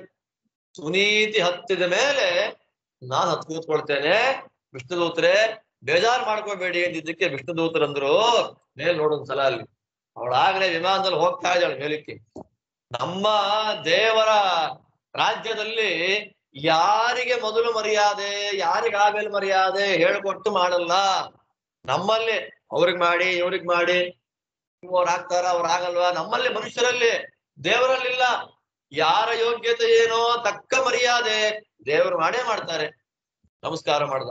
ಎಂಥ ಸ್ವಾಮಿ ದೇವರು ಕರ್ಕೊಂಡು ಹೋಗಿದ್ದೀನಿ ಮೇಲಕ್ಕೆ ಅಂದಾಗ, ಇವ್ರು ನಿಧಾನವಾಗಿ ಒಂದೊಂದೇ ಲೋಕ, ಭೂಲೋಕ, ಭುವನ್ಲೋಕ, ಸ್ವರ್ಲೋಕ, ಮಹರ್ಲೋಕ, ಜನೋಲೋಕ, ಜನೋಲೋಕ ತಪೋಲೋಕಗಳ ಮಧ್ಯದಲ್ಲಿರ್ತಕ್ಕ ಶಿಂಶುಮಾರ ಲೋಕ.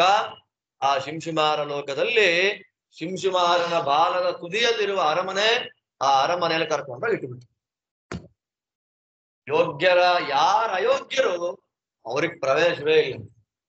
ಯೋಗ್ಯರಾದ ದೊಡ್ಡ ದೊಡ್ಡ ಋಷಿಗಳಿಗೂ ದೂರದಿಂದ ದರ್ಶನ. ನಾವೆಲ್ಲ ಮೋಕ್ಷಕ್ಕೆ ಹೋಗ್ಬೇಕಾದ್ರೆ ತೋರಿಸ್ತಾರೆ ದೂರದಲ್ಲಿ, ನೋಡೋ ಧ್ರುವ ಅಲ್ಲೇ ಇರೋದು ಅಂತ. ನಾವಲ್ಲೇ ಕೈ ಮುಗಿದು ಹೋಗ್ಬೇಕು. ತಿರುಪ್ತಿಯಲ್ಲಿ ಅಲ್ಲಿ ನೋಡಿ ಶ್ರೀನಿವಾಸ, ಮೂಗು ಕಾಣಲ್ಲ, ಕಣ್ಣು ಕಾಣಲ್ಲ. ಈಗಂತೂ ಅಲ್ಲಿಂದಲೇ ತೋರಿಸ್ತಾರೆ, ಏನೂ ಕಾಣಲ್ಲ. ಶ್ರೀನಿವಾಸ ನಮಸ್ಕಾರ ಮಾಡ್ಕೊಂಡು ಹೋಗೋದು ಹೆಂಗೋ ಹಾಗೆ ಅಲ್ಲಿ ನೋಡಿ ಧ್ರುವ ಇದೆ, ನೋಡಲ್ಲಿ ಇರ್ತಾರೆ. ಮನೆಯ ಬಾಗಿಲಿಗೆ ಗೋಪುರ ದರ್ಶನ ಪಾಪನಾಶನ ಅಂತಾರಲ್ಲ, ಹಾಗೆ ಧ್ರುವನ ಮನೆಗೆ ನಮಸ್ಕಾರ ಮಾಡ್ಕೊಂಡು ಹೋಗ್ಬೇಕು ನಾವೆಲ್ಲ. ಬ್ರಹ್ಮ ರುದ್ರಾದಿ ದೇವತೆಗಳೆಲ್ಲ ಆ ಮಹಾನ್ ಭಾವವನ್ನು ನೋಡ್ಕೊಂಡು ಹೋಗೋಣ ಅಂತ ಅವ್ರ ಮನೆಗೆ ಹೋಗ್ತಾರೆ. ಎಂಥ ದೊಡ್ಡ ಜೀವ. ಅಂತಹ ಧ್ರುವ ಚರಿತ್ರೆಯನ್ನ ಇಂತಿಂತ ದಿನ ಅಷ್ಟಮಿ ನವಮಿ ಹಾಕಿದ್ದಾರೆ. ನಿಮ್ಗೆ ಯಾವಾಗ ಅನುಕೂಲ ಆಗತ್ತೆ, ಯಾವಾಗ ಫ್ರೀ ಇದೆ, ಅವಾಗೆಲ್ಲ ಧ್ರುವನ ಮಹಿಮೆಯನ್ನ ಕೇಳ್ರಪ್ಪ, ಅನುಗ್ರಹ ಮಾಡ್ತಾನೆ ವಾಸುದೇವ ಅಂತ ಹೇಳಿ ಧ್ರುವ ಚರಿತ್ರೆಯನ್ನ ಇಲ್ಲಿಗೆ ಸಮಾಪ್ತಿ ಮಾಡ್ತಾರೆ. ಅಲ್ಲಿಂದ ಇನ್ನು ಮುಂದಕ್ಕೆ ಧ್ರುವನ ಮನೆಯಲ್ಲಿ ಉತ್ಕಲ, ಆ ಉತ್ಕಲನ ಮಗನೇ, ಆ ವಂಶದಲ್ಲಿ ಬಂದವನೇ ಅಂಗ. ಆ ಅಂಗನಿಗೆ ಒಬ್ಬ ಬಂದ ಮಗ, ಅವನ ಹೆಸರೇನು? ವೇನ. ನಾನೇ ದೇವ್ರು ಅಂತ ಹೇಳಿ ಫಸ್ಟ್ ಶುರು ಮಾಡಿದ್ದೆ ಅವನು. ದಾನವರು ಕಲಿಯುಗದಲ್ಲಿ ಅವತರಿಸಿ ವೇನನ ಕುಮತವ ನರುಹಲು. ವೇನ, ನಾನೇ ದೇವ್ರು ಅಂತ ಫಸ್ಟ್ ಶುರು ಮಾಡಿದ್ಯಾರು? ವೇನ. ವೇನ ಅನ್ನುವ ಶಬ್ದದ ಅರ್ಥ ಏನು? ವೇನ ಅಂದ್ರೇನು? ಯಾರು ಪೀಡೆ ಕೊಡ್ತಾರೆ, ಹಿಂಸೆ ಯಾರು ಕೊಡ್ತಾರೆ ಅವರಿಗೆ ವೇನ. ವೇನ ಅಂದ್ರೆ ಪೀಡೆ ಅಂತಲೇ ಅರ್ಥ. ಅವ್ರು ಕೊಡದೇ ಇರೋ ಪೀಡೆ ಅಷ್ಟಿಷ್ಟಲ್ಲ, ನಿತ್ಯ ಕಂಪ್ಲೇಂಟ್. ಅವ್ರನ್ನ ಕೊಂದ, ಇವ್ರು ಹೊಡೆದ, ಅವ್ರ ತಲೆ ಕಡ್ದ ಅಂತ ಕಂಪ್ಲೇಂಟ್ ಅನ್ನ ಕೇಳಲಿಕ್ಕಾಗದೆ ಅವ್ರ ಅಪ್ಪ ಅಂಗರಾಜ ರಾತ್ರೋ ರಾತ್ರೆ ಊರ್ ಬಿಟ್ಟು ಹೊಡೆ ಬಿಟ್ಟ. ಎಲ್ಲಿ ಹೋದ ಅಂತ ಇನ್ನೂ ಗೊತ್ತಿಲ್ಲ ಅಂತ ಹೇಳುತ್ತೆ ಭಾಗವತ. ಹುಡುಕಕ್ಕಾಗತ್ತ ಅವ್ನು ಎಲ್ಲಿ ಹೋದ ಅಂತ? ಸಾಧ್ಯನೇ ಇಲ್ಲ. ಅವಾಗ ರಾಜ ಇಲ್ಲ, ಏನ್ ಮಾಡ್ಬೇಕು? ವೇದನನ್ನೇ ರಾಜ ಅಂತ ಮಾಡುದು. ನಾಯಿಗೆ ಸಿಂಹಾಸನ ಕೊಟ್ರು ಅದರ ಬುದ್ಧಿ ಬಿಡಲ್ಲ ಅಂದ ಹಾಗೆ ಇವನು ರಾಜನಾಗಿ ಬರ್ತಾ ಇದ್ದಾಗೆ ಫಸ್ಟ್ ಮಾಡಿದ ಕೆಲಸ ಏನು? ದೇವಸ್ಥಾನಕ್ಕೆಲ್ಲ ಬೀಗ ಹಾಕ್ಸ್ತಾರೆ. ಎಲ್ಲ ಬೀಗ ಎಲ್ಲ ಬಂದ್ರು ಏನ್ ಮಾಡ್ಬೇಕು ಅಂತ, ನನಗೆ ಪೂಜೆ ಮಾಡ್ರಿ, ಅಭಿಷೇಕ ನನಗೆ, ಯಜ್ಞಯಾಗ ಆಹುತಿಗಳು ನನಗೆ. ಪಾಪ ನಮ್ಮಂತರೆಲ್ಲ ಕೇಳಿದ್ರು, ನಾಳೆ ನಮ್ಮ ತಂದೆ ಶ್ರಾದ್ದ ಇದೆ ಮಾಡ್ಲಾ ಬಿಡ್ಬೋದು, ಹಂಗೆ ಅಂತ ನನಗೇ ಮಾಡಿ ಶ್ರಾದ್ದ, ಹವ್ಯ ಕವ್ಯ ಪೂಜೆ ಪ್ರತಿಯೊಂದು. ಯಾಕೆ? ರಾಜ ಅಂದ್ರೆ ಪ್ರತ್ಯಕ್ಷ ದೇವತೆ, ನನಗೇ ಮಾಡ್ಬೇಕು ಅಂದ. ಮುನಿಗೆ ಸಿಟ್ಟು ಬಂತು, ರಾಜನಾದವನು ಹೀಗ್ ಮಾಡಬಾರ್ದು ಅಂತ ಹೇಳಿ ಉಪದೇಶ ಮಾಡ್ತಾರೆ. ದೊಡ್ಡವ್ರ ಮಾತು ಕೇಳಲಿಲ್ಲ, ಬರೇ ಹುಮ್ ಅಂತ ಹುಂಕಾರ ಮಾಡೋದು ಅಷ್ಟೇ. ಸತ್ಯ ಹೋದ, ಸತ್ಯ ಹೋಗ್ಬಿಟ್ಟ. ಏನ್ ಮಾಡ್ಬೇಕು? ಮತ್ತೆ ಕಳ್ಳರು ಬರ್ಲಿಕ್ಕೆ ಶುರು ಮಾಡ. ಕಳ್ಳರು ಬರ್ಲಿಕ್ಕೆ ಶುರು ಆದ್ರೆ ಎಲ್ಲ ಚಿಂತನೆ ಮಾಡಿ ಅವನ ಬಲಗೈ, ಎಡಗೈ, ತೊಡೆ ಅಲ್ಲೆಲ್ಲ ದರ್ಭೆ ತಗೊಂಡು ಕಡಿದ್ರು. ತೊಡೆಯನ್ನು ಕಡಿದಾಗ ಅಲ್ಲಿಂದ ಬಂದವರೇ ಕಾಡುಗಳಲ್ಲಿ ವಾಸ ಮಾಡತಕ್ಕಂತಹ ಬೇಡರುಗಳು, ಕುಬ್ಜರು, ಬೇಡರು ಎಲ್ಲ ಬಂದರು. ಬಲಗೈಯನ್ನ ಮಥನ ಮಾಡಿದಾಗ ಮೇಲೆದ್ದು ಬಂದವನೇ ಭಗವಂತನ ವಿಶೇಷವಾದಂತಹ ಸನ್ನಿಧಾನ ಪಾತ್ರನಾದ ಪೃಥು ಚಕ್ರವರ್ತಿ. ಎಡಗೈಯನ್ನ ಮಥನ ಮಾಡಿದಾಗ ಲಕ್ಷ್ಮೀ ಸನ್ನಿಧಾನ ಪಾತ್ರಳಾದ ಅರ್ಚಿದೇವಿ ಮೇಲೆದ್ದು ಬಂದರು. ಪೃಥು ಮತ್ತು ಅರ್ಚಿ ಇಬ್ಬರು ಬಂದಿದ್ದಾರೆ. ಅವರಿಬ್ಬರಿಗೂ ಮದುವೆಯನ್ನ ಮಾಡಿದ್ರು. ಮದುವೆ ಮಾಡಾದ್ಮೇಲೆ ರಾಜ ಯಾರಾಗ್ಬೇಕೀಗ? ಪೃಥು ರಾಜ ಆಗ್ಬೇಕು. ಸಿಂಹಾಸನದ ಮೇಲೆ ಕೂತ, ಪಟ್ಟಾಭಿಷೇಕ ಆಯ್ತು.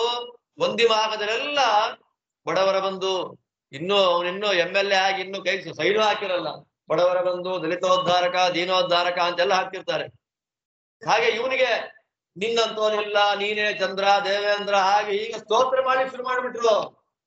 ಋತು ಅಂದ, ಕೆಲಸವೇ ಮಾಡಿಲ್ಲ, ನನ್ಯಾಕೆ ಸ್ತೋತ್ರ ಮಾಡ್ತಿದ್ದೀರಾ? ವಂದಿಮಾಗದ್ರೆ ನಿಮ್ ಕೆಲಸ ಏನು? ಸ್ತೋತ್ರ ಮಾಡೋದು. ದೇವ್ರ ಸ್ತೋತ್ರ ಮಾಡ್ರಪ್ಪ, ಅನುಗ್ರಹ ಮಾಡ್ತಾನೆ. ಆ ಕಾಲಕ್ಕೆ ಬರೋ ರಾಜರುಗಳನ್ನ ಸ್ತೋತ್ರ ಮಾಡ್ತೀರಾ? ಈ ರಾಜರುಗಳಲ್ಲಿ ತುಂಬಾ ಕಷ್ಟದ ಕೆಲಸ ಪರಿವಾರದ ಯಾರದು ಅಂದ್ರೆ ವಂದಿಮಾಗದರು. ರಾಜನ ಹತ್ರದಲ್ಲೇ ಇರ್ತಾರೆ. ಅವನ ಯೋಗ್ಯತೆ, ಗುಣ, ಅವಗುಣ ಎಲ್ಲ ಗೊತ್ತಿರುತ್ತೆ. ಸಭೆಗೆ ಬಂದಾಗ ಮಾತ್ರ ಉಳ್ತಾ ಇರ್ಬೇಕು. ಎಂಥ ಕಷ್ಟ ನೋಡಿ. ಹಿಂದೆ ಈ ಕೌಟಿಲ್ಯನ ಅರ್ಥಶಾಸ್ತ್ರ ಅಂತ ಇದೆ, ಅದ್ರಲ್ಲಿ ಹೇಳ್ತಾನೆ, ರಾಜನ ಆಪ್ತ ವಲಯದವರಲ್ಲಿ ಯಾರಾದ್ರೂ ತಪ್ಪು ಮಾಡ್ಬಿಟ್ರೆ ಅವ್ರಿಗೆ ಕೊಡ್ತಾ ಶಿಕ್ಷೆ ಏನ್ ಗೊತ್ತಾ?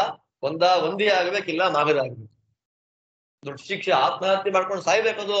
ನಾವ್ ಅನ್ಕೊಳ್ತೀವಿ ಪರಾಕ್ ಬಹುಪರಾಕ್ ಅಂತ ರಾಜನಿಗೆ ಅಂತೀವಲ್ಲ, ಸುಲಭದ ಕೆಲಸ ಅಲ್ಲ ಅದು. ರಾಜನ ಜೊತೆಯಲ್ಲೇ ಇರ್ಬೇಕು. ಅಂತಃಪುರಕ್ಕೋಗಿ ಮಲಗುವ ತನಕ ಅವನ ಜೊತೆಗೆ ಬಾಗಿಲಲ್ಲೇ ಬಿದ್ದಿರ್ಬೇಕು. ಬೆಳಗ್ಗೆ ಆದ ತಕ್ಷಣ ಶಂಕ ಊದಬೇಕು. ರಾಜನ ಹಣೆ ಬರ ಅಲ್ಲೇ ಗೊತ್ತಿರುತ್ತೆ. ಹೊಗಳ್ಬೇಕು ಅಂದ್ರೆ ಹೊಟ್ಟೆ ಉರಿಯತ್ತೋ ಉರಿಯಲ್ವಾ? ದೊಡ್ಡ ಶಿಕ್ಷೆ. ಎಷ್ಟೋ ವಂದಿಮಾಗದರು ವಿಷಾದ ಸತ್ತೋಗಿದಾರಂತೆ. ಆತ್ಮಹತ್ಯೆ, ನಂಗೆ ಆಗಲ್ಲ ಈ ಕೆಲಸ ಅಂತ. ಒಂದಿಮಾಗದ್ರಿಗೆ ಹೇಳ್ದ, ದೇವ್ರ ಸ್ತೋತ್ರ ಮಾಡ್ರಿ, ನನ್ನ ಸ್ತೋತ್ರ ಬೇಡ. ಆಗ ಎಲ್ಲರೂ ಬಂದು ಇವನ್ ಕೇಳ್ತಾರೆ, ನೋಡಪ್ಪ, ವೇನ ಮಾಡಿದ ಅಪಚಾರಕ್ಕೆ ಭೂಮಿಯಲ್ಲಿ ಬೀಜ ಹಾಕಿದ್ರೆ ಬೀಜ ನುಂಗು ಬಿಡ್ತಂತೆ. ಭೂಮಿ ಬೀಜ ನುಂಗು ಬಿಡ್ತು ಅಂತಂದ್ರೆ ಅಷ್ಟು ಕೋಪ ಭೂದೇವಿಗೆ. ಹಾಕಿದ ಬೀಜ ಬರ್ತಿಲ್ಲ, ಹಸುಗಳನ್ನ ಹಾಲು ಕರೆದ್ರೆ ಹಾಲು ಬರ್ತಿಲ್ಲ, ಯಾವ ಗಿಡದಲ್ಲೂ ಹಣ್ಣಿಲ್ಲ, ಕಾಯಿಲ್ಲ, ನೆರಳಿಲ್ಲ, ನದಿಗಳಲ್ಲಿ ನೀರಿಲ್ಲ, ಏನ್ ಮಾಡ್ಬೇಕು, ಊರೆಲ್ಲ ಹಾಳಾಗಿ ಹೋಗಿದೆ ಅಂದಾಗ ಸಿಟ್ಟು ಬಂದು ಧನುಸ್ಸನ್ನ ಹಿಡಿದು ಪೃಥ್ವಿ ಏನ್ ಮಾಡ್ತಾನೆ, ಓಡ್ದ. ಆಗ ಭೂಮಿ ಗೋವಿನ ರೂಪವನ್ನ ಸ್ವೀಕಾರ ಮಾಡಿಕೊಂಡು ಓಡ್ಬಿಟ್ಲು. ಕೊನೆಗೆ ತಡಿಲಿಕ್ಕಾಗದೆ ನಿಂತು, ಸ್ವಾಮಿ ತಪ್ಪಾಯ್ತಪ್ಪ, ಕ್ಷಮಾ ಮಾಡು, ನಿಮ್ಮ ತಂದೆನೇ ಮಾಡಿದ ಅಪರಾಧ ವೇಗ, ಅದಕ್ಕೆ ನಾನು ಈ ತರ ಮಾಡಿದೆ, ಈಗ ಏನ್ ಮಾಡ್ಬೇಕು, ಯಾರ್ಯಾರಿಗೆ ಏನೇನು ಬೇಕೋ ಅದೆಲ್ಲ ಕೊಟ್ಟು ಬಿಡು ಅಂದಾಗ ದಾನವರು, ರಾಕ್ಷಸರು, ದೇವತೆಗಳು ಎಲ್ಲ ಅವರವರಿಗೆ ಬೇಕಾದ ಪಾತ್ರೆಗಳನ್ನು ಹಿಡಿತಾರೆ. ಅದಕ್ಕದಕ್ಕೆ ಬೇಕಾದ ಹಾಲನ್ನು ಕರೆದ್ರು. ಭೂಮಿಯಲ್ಲಿ ಅವತ್ತಿನಿಂದ ಪ್ಲಾನಿಂಗ್ ಆಯ್ತು. ಊರೆಷ್ಟಿರ್ಬೇಕು, ಕಾಡೆಷ್ಟಿರ್ಬೇಕು, ಬೆಟ್ಟ ಎಷ್ಟು, ಸಮುದ್ರ ಎಷ್ಟು, ಊರಲ್ಲಿ ದೊಡ್ಡವರು ವಾಸ ಮಾಡೋ ಜಾಗ ಯಾವುದು, ಎಲ್ಲವನ್ನು ತೀರ್ಮಾನ ಮಾಡಿಕೊಟ್ಟ ಕಾರಣದಿಂದ ಭೂಮಿಗೆ ಅವತ್ತಿನಿಂದ ಒಂದು ಹೆಸರು ಬಂತು. ಏನಂತ? ಪೃಥ್ವಿ.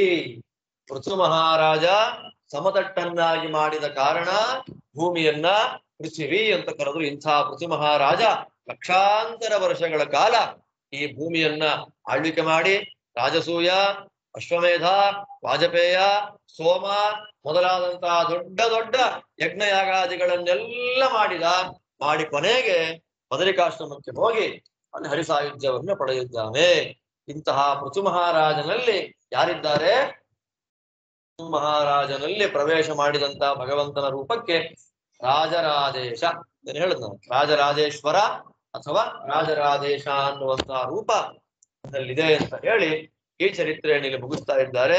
ಅಲ್ಲಿಂದ ಇಲ್ಲಿ ಮುಂದಕ್ಕೆ ಆ ವಂಶದಲ್ಲಿ ಬಂದಂತ ಒಬ್ಬ ರಾಜ ಪ್ರಾಚೀನ ಬರಹಿ ಅಂತ ಅವನ ಹೆಸರು. ಪೂರ್ವ ದಿಕ್ಕು ಎಲ್ಲಿ ಕಾಣುತ್ತೆ ಅಲ್ಲಿ ದರ್ಬೆ ಹಾಸ್ಬಿಡೋದು, ದರ್ಬೆ ಹಾಸೋದು, ಯಜ್ಞ ಮಾಡೋದು, ಒಂದು ಪ್ರಾಣಿಯನ್ನ ಬಲಿ ಕೊಡೋದು. ನೋಡ್ತಾ ನೋಡ್ತಾ ನೋಡ್ತಾ ಊರಲ್ಲೆಲ್ಲ, ಭೂಮಿಯೆಲ್ಲ ಅವನು ಯಾಗ ಮಾಡಿ ದರ್ಬೆಗಳಿಂದಲೇ ಮುಚ್ಚೋಯ್ತಂತೆ. ಅದನ್ನ ನೋಡಿ ನಾರದ್ರು, ಕರ್ಮ ಮಾಡ್ಬೇಕಪ್ಪ, ಈ ತರ ಮಾಡೋದಲ್ಲ, ದಿನವೆಲ್ಲ ಯಾಗ ಮಾಡ್ತೀನಿ ಅಂತ ಕೂತ್ರೆ ಪೂರ್ವ ದಿಕ್ಕು ನೋಡ್ದ ಅಂದ್ರೆ ಯಾಗ ಮಾಡ್ದ ಅಂತ ಅರ್ಥ.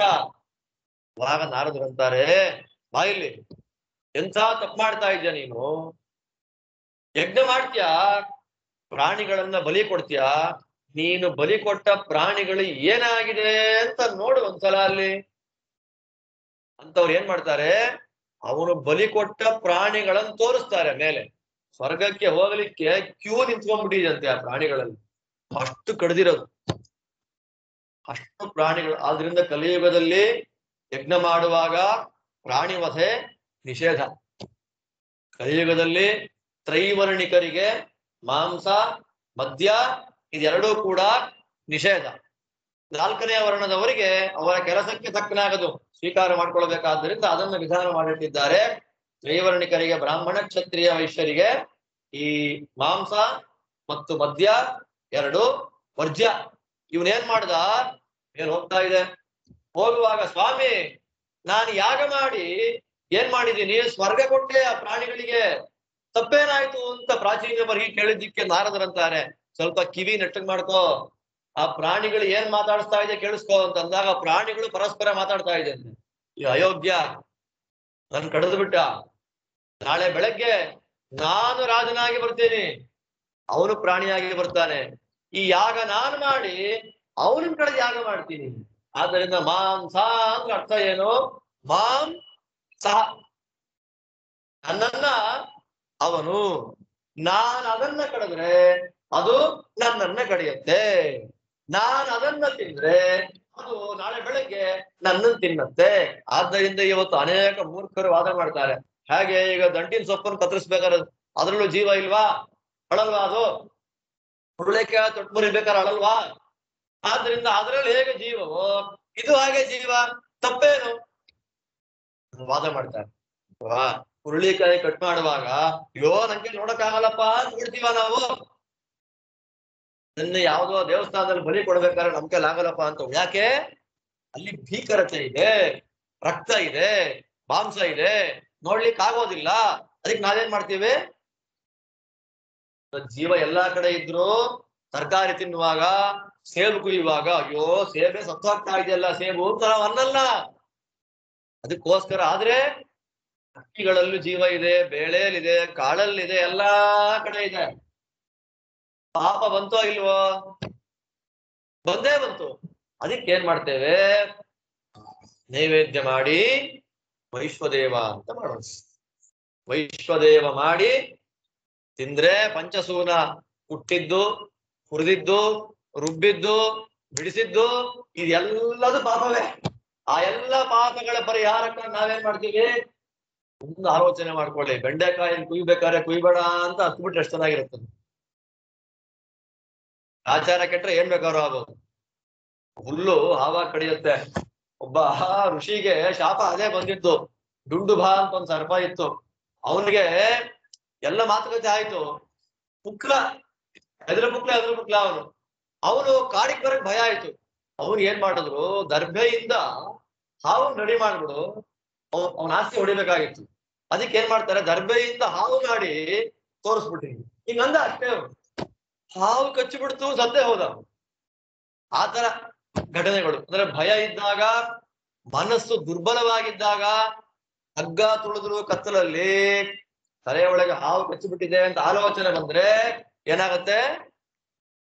ಆಲೋಚನೆಯೇ ಸಾಕು ನಮ್ಮನ್ನ ಮುಗಿಸ್ಲಿಕ್ಕೆ. ಆದ್ದರಿಂದ ತರಕಾರಿಗಳನ್ನ, ಹಣ್ಣುಗಳನ್ನ ಕುಯ್ ತಿಂದ ಹಾಗೆ ಪ್ರಾಣಿಗಳನ್ನ ತಿನ್ನೋದಲ್ಲ. ಅದನ್ನ ಕೇಳಿ, ಆ ಪ್ರಾಣಿಗಳು ಮಾತಾಡೋದನ್ನ ಕೇಳಿ ಅವನಿಗೆ ಪರಿವರ್ತನೆ ಆಯ್ತು. ಅಯ್ಯೋ ನಾನು ತಪ್ಪು ಮಾಡಿಬಿಟ್ನಲ್ಲ, ಏನ್ ಮಾಡ್ಬೇಕು ಇವಾಗ? ಕರ್ಮ ಮಾರ್ಗ ಆಯ್ತು, ಜ್ಞಾನ ಮಾರ್ಗಕ್ಕೆ ಬರ್ಬೇಕು ನೀನು ಅಂತ ಆದೇಶ ಮಾಡ್ತಾನೆ.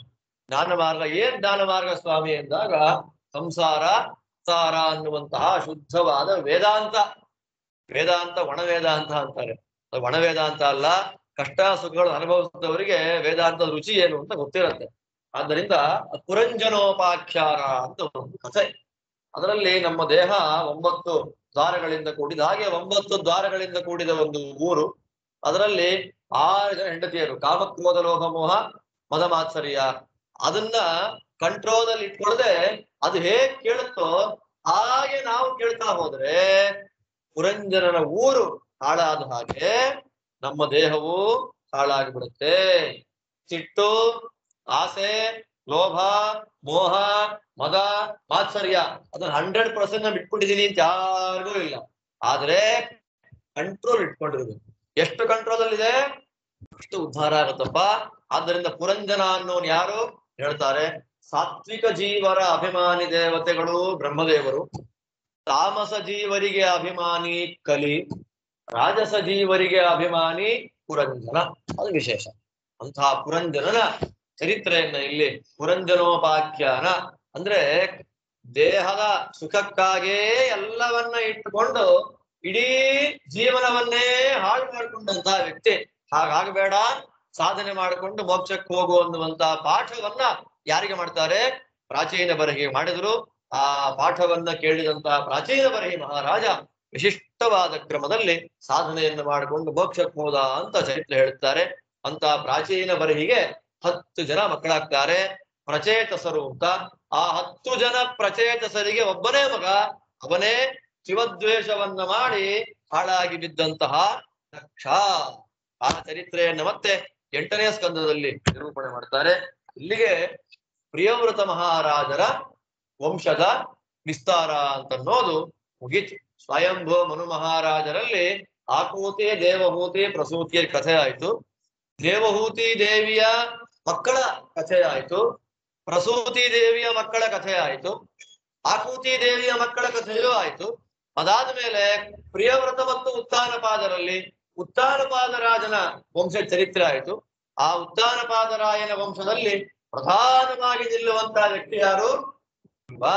ಅಂತ ಧ್ರುವ ಚರಿತ್ರೆಯನ್ನ ಪ್ರಧಾನವಾಗಿ ಹೇಳಿ ವೇದಾಂತ ಉಪದೇಶ ಮಾಡತಕ್ಕಂತಹ ಪುರಂಜನೋಪಾಖ್ಯಾನವನ್ನು ಮುಗಿಸಿ ಈಗ 4ನೇ ಸ್ಕಂದ ಭಾಗವತವನ್ನು ಮುಗಿಸ್ತಾರೆ.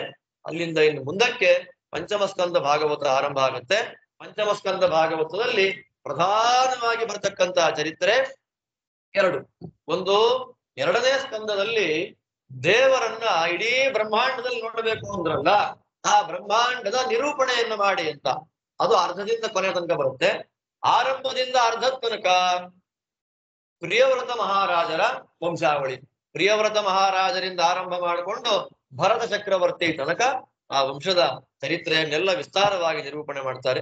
ಆ ಎಲ್ಲ ಭಾಗವನ್ನು ಕೂಡ ಮತ್ತೆ ಮುಂದಿನ ತಿಂಗಳಲ್ಲಿ ಪಂಚಮ ಸ್ಕಂದದ ಚಿಂತನೆಯನ್ನು ಮಾಡುವಾಗ ಮಾಡೋಣ ಅಂತ ಹೇಳ್ತಾ, ಶ್ರೀಮದ್ ಭಾಗವತ ಸಮಗ್ರ ಈ ಪ್ರವಚನ ಮಾಲಿಕೆಯಲ್ಲಿ 4ನೇ ತಿಂಗಳ 4ನೇ ಸ್ಕಂದದ ಶ್ರೀಮದ್ ಭಾಗವತದ ಅನುವಾದವನ್ನ ಗುರುವಂತರ್ಗತನಾದ ಭಗವಂತನಿಗೆ ಸಮರ್ಪಣೆಯನ್ನ ಮಾಡ್ತಾ, ವಿಶೇಷವಾಗಿ ವಿಶೇಷ ಆಸಕ್ತಿಯಿಂದ ಶ್ರವಣ ಮಾಡ್ತಾ ಇರ್ತಕ್ಕಂತಹ ನಿಮ್ಮೆಲ್ಲರಿಗೂ ಕೂಡ ಹರಿವಾಯುಗಳು ವಿಶೇಷ ಅನುಗ್ರಹ ಮಾಡಲಿ ಅಂತ ಪ್ರಾರ್ಥನೆ ಮಾಡ್ತಾ, ಇದಕ್ಕೆ ಪೂರ್ಣವಾದ ಪ್ರಾಯೋಜಕತ್ವವನ್ನು ವಹಿಸಿ ಈ ಜ್ಞಾನ ಕಾರ್ಯಕ್ಕೆ ಸಹಕಾರಿಯಾಗಿ ನಿಂತಹ ನಮ್ಮ ಜ್ಯೋತಿ ನರಸಿಂಹರಾವ್ ದಂಪತಿಗಳಿಗೂ ನಿಮ್ಮೆಲ್ಲರ ಪ್ರಾರ್ಥನೆ ಇರಲಿ.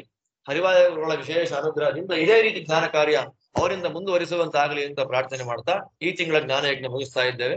ಶ್ರೀಕೃಷ್ಣಾರ್ಪಣ ವಸ್ತು. ನಿಮ್ಗೆಲ್ಲ ಗೊತ್ತಿರೋ ಹಾಗೆ ನಾಳೆ ಬರುವ